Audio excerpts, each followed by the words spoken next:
Abonka school education বা school facilities infrastructure agro pelago. Ang jadi bo kok korok bai sata hikai yang ni horkam wanjui tongo ojono jati kai kaca mok tongo kok wanjui dikisa sadini hilago. Kok korok bai sata hikai bo nungko kok wanjui sata nungko korok mai ada. Ang kok korok bai kok wanjui bai sab lei sate.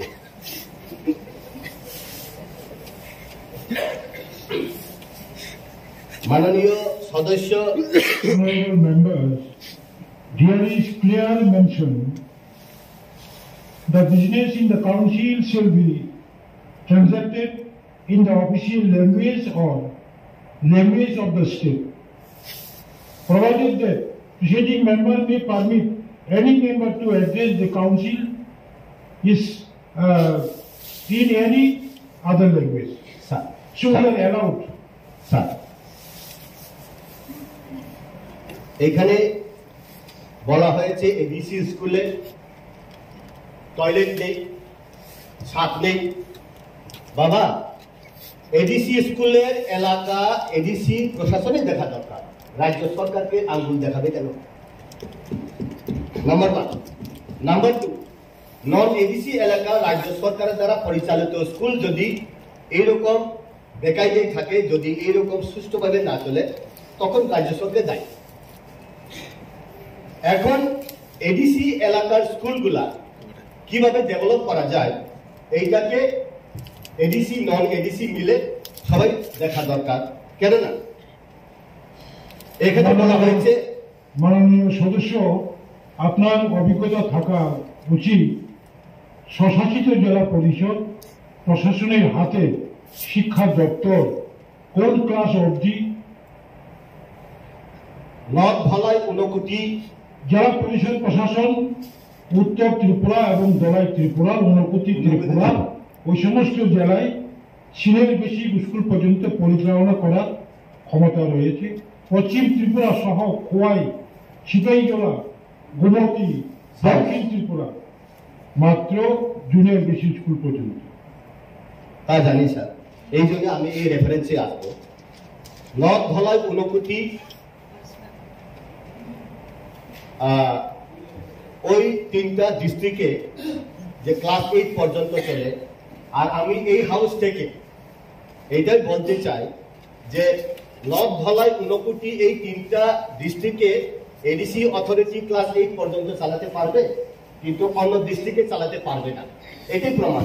কিন্তু আমি এই পবিত্র house থেকে আমি অনুরোধ করব, বলতে চাই খোয়াই ডিস্ট্রিক্ট, সদর, সিপাহীজলা, গুমতি এবং সাউথ ত্রিপুরার বিদ্যালয়গুলোতেও ক্লাস 8 পর্যন্ত এডিসির হাতে দেওয়া উচিত।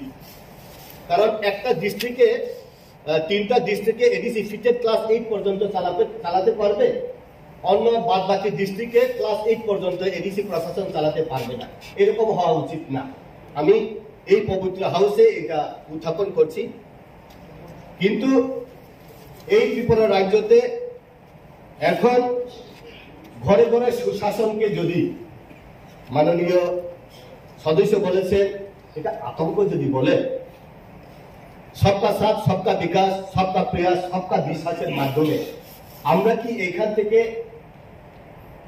সবকা সাথ সবকা বিশ্বাস যদি থাকি, আমরা অনুরোধ করতে পারি কিনা, প্রপোজাল পাঠাতে পারি কিনা যে এডিসি অথরিটিকে আরো সুবিধা দেওয়া উচিত। যেমন সিপিএম বারবার বলতো দিল্লিতে কংগ্রেস বা বিজেপি, ত্রিপুরাতে সিপিএম। সিপিএম কি বলে? আমরা নিপীড়িত, আমরা বঞ্চিত, আমরা লাঞ্ছিত। ঠিক এডিসি প্রশাসন এইটাই বলে, রাজ্য সরকার দিচ্ছে না, রাজ্য সরকার টাকা দিচ্ছে না, রাজ্য সরকার সব রেভিনিউ লুটে নিচ্ছে, এই বলে। কিন্তু ম্যাক্সিমাম ডিপার্টমেন্টে রাজ্য সরকারের ডেপুটেড স্টাফ 587টা ভিলেজ কমিটির মধ্যে 3 ভাগের 2 ভাগ ডেপুটেড স্টাফ। ইভেন আইসিএটি থেকে ফরেস্ট ডিপার্টমেন্ট, প্রত্যেকটা ডিপার্টমেন্টে 23টা ডিপার্টমেন্টে এডিসি ম্যাক্সিমাম বা 50% ডেপুটেড স্টাফ। ওই ডেপুটেড স্টাফের জন্য রাজ্য সরকারের টাকা পাঠায়, বেতন ভাতা দিয়ে। GRS, BRS, village secretary, RPM, RPS সব পঞ্চায়েত ডিপার্টমেন্টের ডেপুটি চিফ মিনিস্টার জিষ্ণু দেববর্মার ডিপার্টমেন্টের সব এমপ্লয় এডিসি ভিলেজ কমিটি গুলাকে চালায়। টাকাও দেওয়া হয়, ম্যান পাওয়ার দেওয়া হয়। তবুও কেন সিপিএম এর জেরক্স কপির মতো আমরা লাঞ্ছিত, আমরা বঞ্চিত বলে? এটা কি? এই জন্য আমি বলতে চাই, যেখানে লাঞ্ছিত, কেন লাঞ্ছিত হবে? আমরা যারা অপোজিশন বেঞ্চে আছি বা নমিনেটেড হোক, ট্রেজারি বেঞ্চ জনজাতি যদি লাঞ্ছিত হয়, বিমল চাকমাও লাঞ্ছিত হওয়ার সমান। তো যদি নিপীড়িত হয়, বিদ্যুৎ দেববর্মা নমিনেটেড এমডিসিও নিপীড়িত হওয়ার সমান। আমরা একসঙ্গে কাজ করব। এই জন্যই এখন ত্রিপুরা রাজ্যতে বিশেষ করে কেন্দ্র সরকার এবং রাজ্য সরকারের প্রচেষ্টায় জনজাতিরা কিভাবে আপগ্রেডেশন হয় সিবিএসইর মাধ্যমে। সবাই সিবিএসই, আইসিএসই, প্রাইভেট স্কুলে ইংলিশ মিডিয়ামে পড়তে পারে না। এই জন্য ইএমআরএস বা একলব্য স্কুল নতুন করা হলো। রাজ্য সরকারের টার্গেট প্রত্যেকটা ব্লকে 58 ব্লক আছে টোটাল রাজ্যতে। এর মধ্যে ব্লক অ্যাডভাইজারি কমিটি বা এডিসির মধ্যে যে ব্লক আছে 40টা আছে। ওই 40টা জায়গাতে ইএমআরএস স্কুল বা একলব্য স্কুল খোলার কথা। এখন 24টার মতো অলমোস্ট টেন্ডার কমপ্লিট হয়েছে। তো এইটা সবাই ইংলিশ মিডিয়ামে পড়লে ভালো, কারণ দুনিয়াতে একটা without English no life, without computer and English এখন কোনো লাইফই নাই। এখন আমরা জানি যে বিদ্যাজ্যোতির মাধ্যমে প্রত্যেকটা ব্যক্তি যার যার সাবজেক্ট মাধ্যমিক বা 12 এর মধ্যে 5টা বা 6টা সাবজেক্ট আছে, বিদ্যাজ্যোতির মাধ্যমে এক্সট্রা সাবজেক্ট দেওয়া হয়। যে সাবজেক্ট ইলেকট্রিকেই হোক, মেকানিক্যালেই হোক, যে কোনো যেটা কারিগরি টেকনিক্যাল মেথডটা করা হয়, ওইখানে অঙ্কতে যেমন 34% যদি পায় পাস করবে, ঠিক ওই সাবজেক্টেও একই কায়দায়। কিন্তু ওইখানে যেহেতু এডিশনাল সাবজেক্ট হিসেবে 70%, 80% পায়।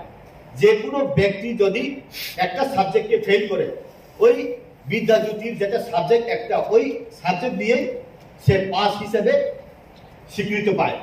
এই জন্যই রাজ্য সরকার এবং কেন্দ্রীয় সরকার প্রত্যেকটা ঘরে ঘরে, প্রত্যেকটা বিদ্যালয়ে মেক ইট ইন্ডিয়া যেটা পলিসিতে এখন প্রত্যেকটা বিদ্যালয়ে, যাতে সে যদি চাকরি না পেলেও ইলেকট্রিক কাজ করে সে জীবিকা নির্বাহ করতে পারবে, বা যে কোনো কেনিয়াম ব্যাম্বু দিয়ে হলেও সে জীবিকা নির্বাহ করতে পারবে। প্র্যাকটিক্যাল এইরকম কেন্দ্র সরকার এবং রাজ্য সরকারের এডুকেশন সিস্টেম, এটা খুব প্রশংসনীয়। আর এখন যে স্কুলগুলোতে এখনো টয়লেট নেই, এখানে বলা হয়েছে মাননীয় deputy chief minister, finance minister হওয়ার পরে দিল্লিতে ডাকা হয়েছে। এই ভারতবর্ষেতে ইলেকশন হওয়ার পর থেকে ফাইন্যান্স কমিশনের টাকা ভিলেজ কমিটি গুলা, এডিসি গুলাতে দেওয়া হয় না। উত্তর পূর্বাঞ্চলে 10টা এডিসি এলাকাতে not a single pice finance কমিশনের টাকা দেওয়া হয় না। পরিষ্কার লেখা আছে, Panchayati Raj is not applicable in ADC area. FFC fund শুধু নন এডিসি এলাকা পঞ্চায়েতে, গাঁও পঞ্চায়েতে ব্যবহার করা হয়। 2018 সালে বিজেপি আইপিএফটি গভর্নমেন্ট গঠন করার পর মাননীয় ফাইন্যান্স মিনিস্টার, উপমুখ্যমন্ত্রী জিষ্ণু দেববর্মা যখন দিল্লিতে আমন্ত্রণ পায়, তখন বলা হয় কিভাবে ত্রিপুরাতে করা দরকার। ওইটা এখানে আসবে স্যার, এইখানে এফএফসি ফান্ড 5:4 টাকা দেওয়া হয়েছে।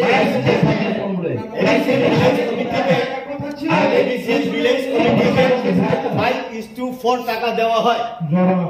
9 লাখ যদি থাকে 4 লাখ দেওয়া হয় পঞ্চায়েতে, 5 লাখ টাকা দেওয়া হয় ভিলেজ কমিটিকে।